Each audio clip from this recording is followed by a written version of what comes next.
This is about life during the coronavirus epidemic in America.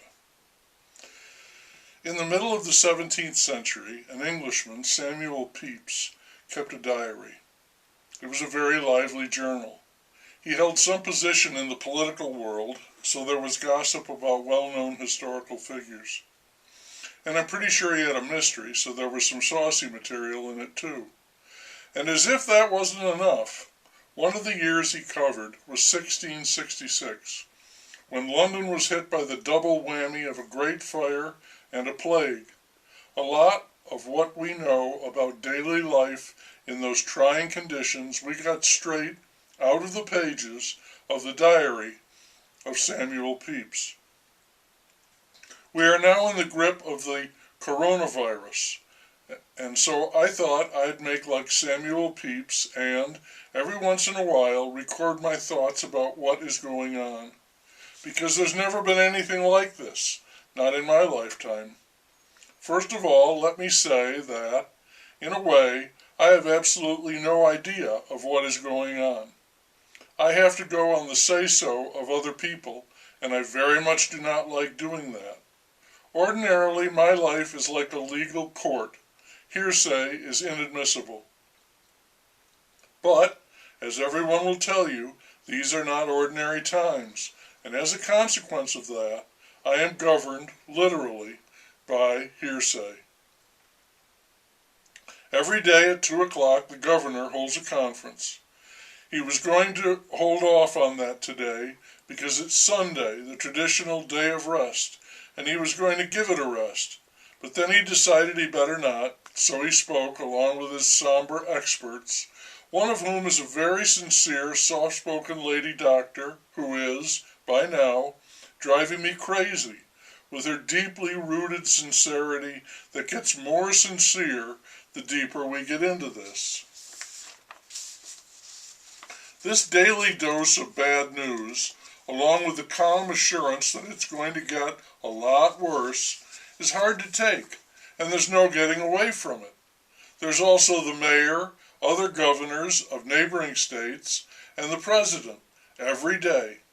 They tell us now that this will not peak until mid-May, and when it does, we can expect 10,000 people a day will require hospitalization, and that number is just for this one state.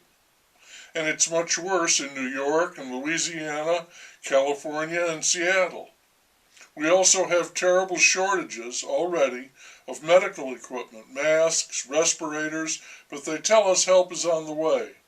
Every day they tell us the number of the sick and the ones in the ICU and the dead. And they tell us these are only the ones who had been tested. We can only guess at how many are really sick. Stay home, they tell us. Do your part. Shelter in place. Maintain the social distance. Wash your hands. It is late in March, early spring. We've been getting warmer temperatures and a lot of rain. Today it's very windy, but also clear blue skies and warm, and so many trees and plants are blooming, and when I look out at this, it seems impossible to believe that a deadly virus is lurking. Yet they tell us that is so. People make jokes about the epidemic. Everyone laughs about the run on toilet paper. There are song parodies like, "I wanna wash my hands." You can go out for exercise, and many people are doing that. Out walking, jogging, some with their dogs, whole families. Traffic is light and little kids are skating and riding bikes in the street.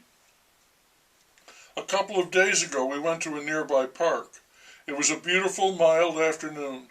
The park was jammed, except for July 4th, when they have an annual celebration with a band, concert, and fireworks. I've never seen that many people in the park. As we drove, we could see on the hillside 2 people were getting married. We parked and got out of the car. Immediately we could feel the festive vibe.